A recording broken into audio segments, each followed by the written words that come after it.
السلام عليكم. كام ست اتوحمت في حملها؟ ما اعتقدش اصلا ان في ست مرت بحمل غير لما قالت لزوجها انا بتوحم. وكام زوج نزل في وقت بالليل او الصبح علشان يجيب لزوجته اللي بتتوحم عليه، علشان لو ما اكلتش اللي بتتوحم عليه الطفل هيطلع فيه بطشة او هيطلع زعلان. واللي تتوحم على مخللات وموالح تبقى حامل في ولد، واللي تتوحم على حلويات تبقى حامل في بنت. انا كريم شرابي، اهلا بكم في حب الطب. وحم الحمل يعني حاجة كده لازم تتذكر لو جبنا سيرة الحمل. يعني إيه وحم وإيه أسبابه وإزاي الوحم بيكون علامة لتحديد جنس الجنين إذا كان ولد أو بنت؟ ده اللي هنعرفه في فيديو النهاردة، فتابعونا لآخر الفيديو. يعني إيه وحم الحمل؟ إن الحامل بيكون عندها رغبة شديدة إنها تاكل أكل معين وفي نفس الوقت ما تكونش طايقة أنواع تانية حتى لو كانت بتحب الأكل ده.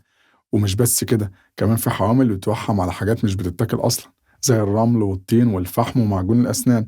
وبيكون عندها إحساس بالتعب والغثيان ورغبة شديدة في التقيؤ. ومش بس كده، كمان في نوع وحم حمل تاني سبيشال شوية، وهو الوحم على الزوج. يعني الزوجة بتتوحم على زوجها فبيزيد حبها وتقديرها لزوجها وتحب وجوده جنبها أكتر، فتزيد الرغبة الجنسية عندها. وأحيانا وهنا ممكن تبقى كارثة إنه يحصل العكس، إنها تكرهه وتكره ريحته فتطلب الطلاق منه. فالزوج اللي مش فاهم كده ممكن يوصل الموضوع فعلا للطلاق. لكن لازم تصبر عليها وتراعي شعورها كويس وتتحملها وتحسسها دايما إنها رقم واحد في حياتك، وخصوصا في الفترة دي. فضل كمان توديها عند أهلها لحد ما التغيرات الهرمونية دي تتظبط والأمور تستقر. ومن أكتر الأكلات اللي بتتوحم عليها الحامل هي الحلويات والبيتزا والبطاطس المقلية والمخللات والموالح وخصوصا الفسيخ، وكمان الوجبات السريعة. طيب إمتى الوحم ده يبدأ عند الحامل وإمتى يختفي؟ بص، هي ملهاش ميعاد ثابت، بتختلف من حامل لأخرى، لكنه غالبا بيبدأ في الثلاث شهور الأولى من الحمل، وبيكون أشد ما يمكن في الثلاث شهور التانيين اللي هو الشهر الرابع والخامس والسادس، وبيختفي في آخر ثلاث شهور. لكن في حوامل بيستمروا معاهم لبعد الولادة. وطبعا أنت دلوقتي بيدور في دماغك سؤال، هو إحنا أصلا ليه بنتوحم أثناء الحمل؟ حابب أفاجئك إن لحد دلوقتي مفيش تفسير علمي للظاهرة دي. يعني لحد دلوقتي مفيش عالم قادر يوصل للسبب الرئيسي لحدوث الوحم، لكن العلماء قدروا يحطوا بعض النظريات قد تكون هي السبب.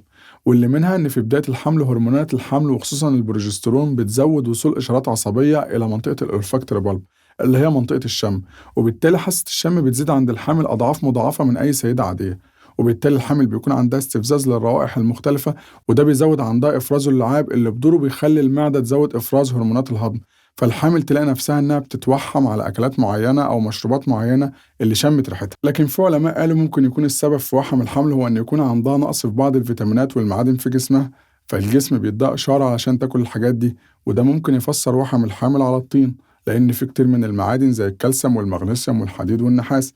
وفي علماء قالوا برضو إن ممكن يكون نتيجة اضطراب في المشاعر في بداية الحمل، يعني مثلا شعور مختلط بين الوحدة والمعاناة نتيجة الحمل. وأحيانا برضه ممكن يكون نتيجة لمحاولة إثبات نفسها فبتظهر فصول اضطرابات كتير. وأكيد دلوقتي أنت حابة تعرفي هل الوحم ده ليه ضرر على الجنين وعلى صحتك ولا لأ؟ الوحم أمر طبيعي جدا وآمن تماما وما بيشكلش أي خطر على الأم أو الطفل ما دام أنت بتحصلي على كفايتك من العناصر الغذائية والفيتامينات والمعادن اللي مهمة أثناء الحمل، واللي اتكلمنا عنها في فيديو قبل كده. هسيب لكم الرابط في التعليقات تحت وبص عليه. لكن ممكن يكون مشكلة ليكي أو على الجنين لو اللي بتتوحمي عليه من الأكلات الممنوعة أثناء الحمل وأكلتيها، واللي اتكلمنا عنها برضو في فيديو قبل كده. هسيب لكم الرابط في التعليقات تحت. وعاوز أفاجئك برضو إنك لو ما أكلتيش الحاجات اللي بتتوحمي عليها أثناء الحمل، طفلك مش هيطلع فيه بطشة ولا هيطلع زعلان ولا هيحصل له أي مشاكل أو عيوب خلقية. بس برضه ده ما يمنعش زوجك إن ما يجيبلكيش اللي بتتوحمي عليه طالما آمن وصحي أثناء الحمل. وطبعا دلوقتي أنت مكملة لحد هنا علشان السؤال بتاع هل الوحم يقدر يحدد أنت حامل في ولد ولا بنت. العادات والتقاليد مثلا بتقول إن لو الحامل بتتوحم على أطعمة مالحة من المخللات والفسيخ والأطعمة الحارة وبشرتها اتحسنت وشكلها حلو وشعرها بقى طويل، يبقى حامل في ولد. ولو الحامل بتتوحم على أطعمة حلوة زي الحلويات والسمك وظهر في وشها حب شباب أو شعرها بقى ضعيف، يبقى حامل في بنت. طب هل فعلا الكلام ده علميا صحيح؟ الإجابة طبعا لأ، ومفيش أي دليل علمي أو دراسة بتثبت صحة علامات الوحم للولد أو البنت.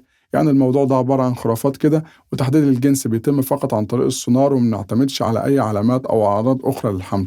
طبعا في النهاية حابب أقولك إن الوحم ممكن يكون آمن في حالة إنه بيدي الجسم إشارة إن في نقص في العناصر الغذائية، فالحامل تاكلها وتعوض النقص ده. لكن برضه ممكن تتوحم على أطعمة مضرة تأثر عليها وعلى حياة الجنين. علشان كده لازم تلتزم بنظام غذائي صحي آمن، وتمارسي بعض التمارين الرياضية المسموح بيها بعد استشارة الطبيب، وتشتتي الانتباه عن الوحم بأي حاجة تانية مفيدة.